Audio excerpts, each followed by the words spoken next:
Why does the burning in your feet never actually seem to stop?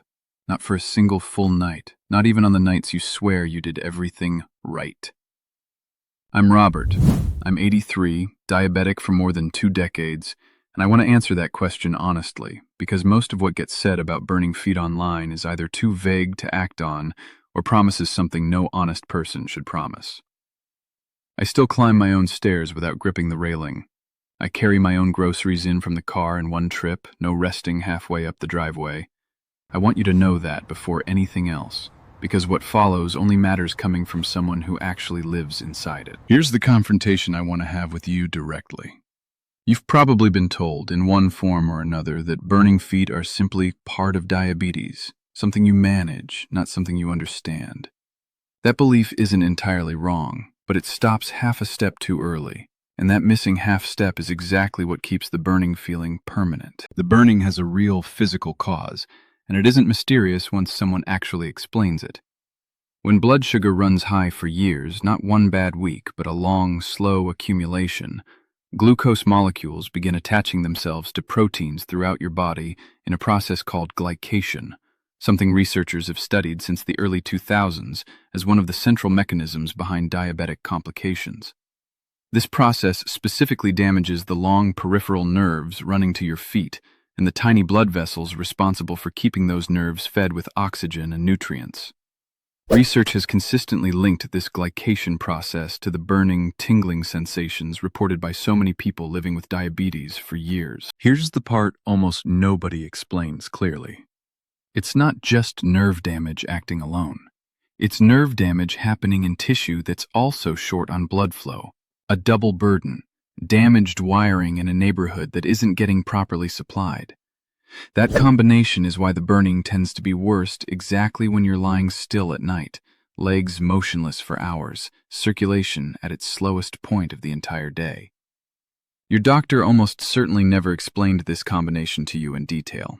Not because it isn't real, because a typical appointment runs somewhere around 8 minutes, barely enough time to review your numbers and adjust a prescription, let alone walk through the physiology of nerve damage and circulation together. That conversation falls through the cracks of a system stretched thin, visit after visit, year after year. If your feet burn at night, or go numb, or feel cold no matter how many socks you wear, please don't ignore it. I almost did, and I'm 80 years old. For years I told myself it was just age, the tingling, the heaviness in my legs climbing the stairs.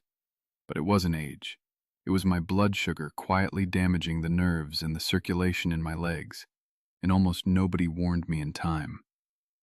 If you let it keep going, those little signals turn into something you can't undo. I wasn't willing to lose my feet or my independence. So I started doing one thing every single day to help support healthy blood sugar and protect my legs. I'll show you exactly what in this video.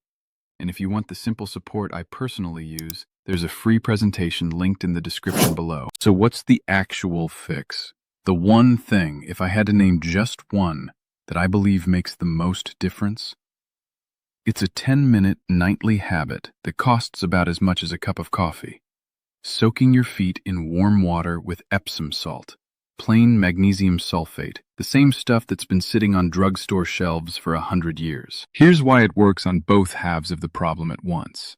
First, warm water immersion causes a mild local widening of the blood vessels in your feet, improving blood flow to tissue that's been starved of it, precisely the tissue surrounding those damaged nerves.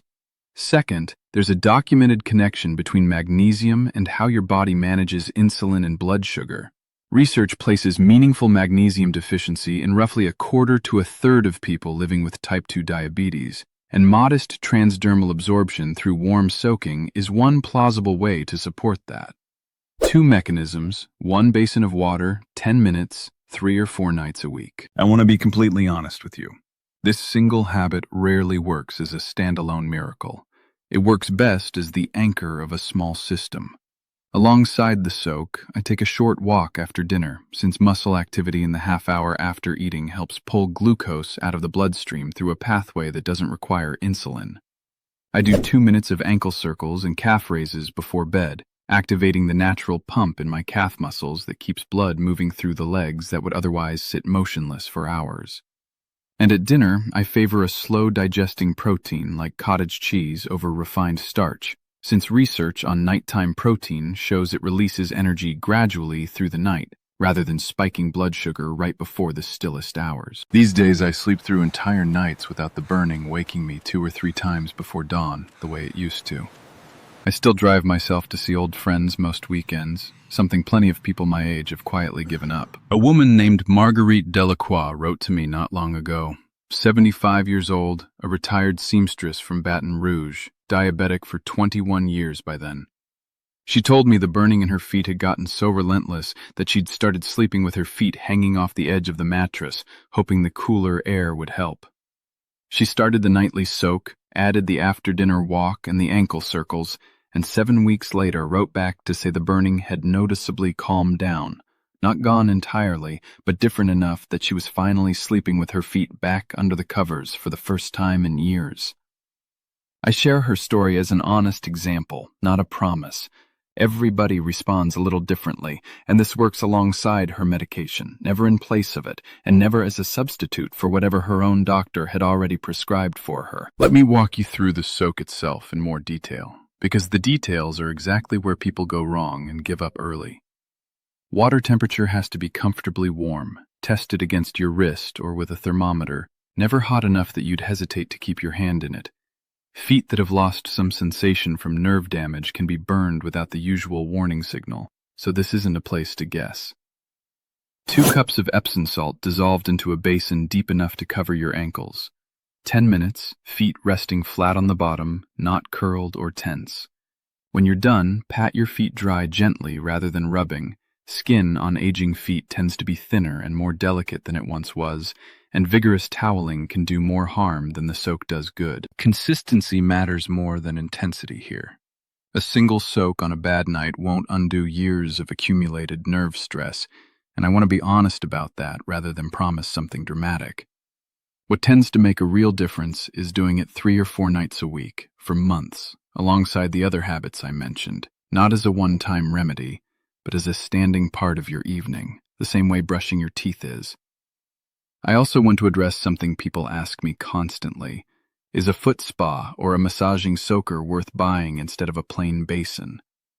Honestly, a simple basin works just as well for this specific purpose. The mechanism is the warm water and the magnesium, not the bubbles or the vibration.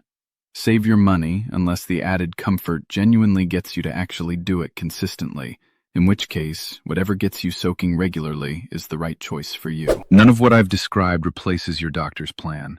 If the burning has been part of your nights for a while now, that's worth raising at your next appointment, not instead of your treatment, but as something to add to that same conversation. I think often about the people my age who are still out walking their neighborhoods, still climbing into their own cars, still showing up for their grandchildren without waiting on a ride, and the ones who've quietly stopped, who now depend on someone else for things they used to do without thinking twice.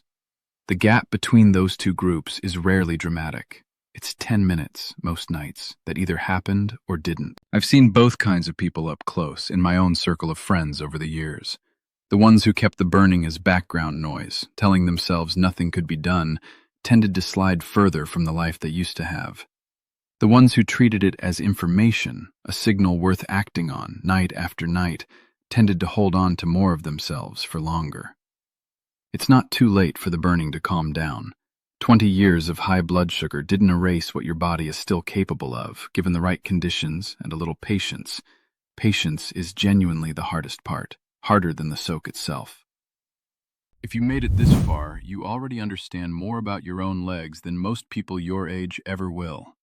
That matters.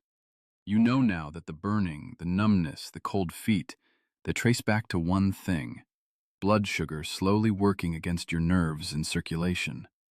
And you know the goal isn't a miracle. It's protecting your ability to stand, to walk, to stay independent. That's why, alongside everything I showed you today, I use a simple daily support to help keep my blood sugar in a healthy range, so my legs keep carrying me where I want to go. I put the free presentation in the description below. Go watch it. And as always, keep working with your doctor. This supports your routine. It doesn't replace it. Tell me in the comments how long the burning has been part of your nights and what you've already tried. I read every single one. And if this explanation made sense to you, subscribe, because there's more of this coming.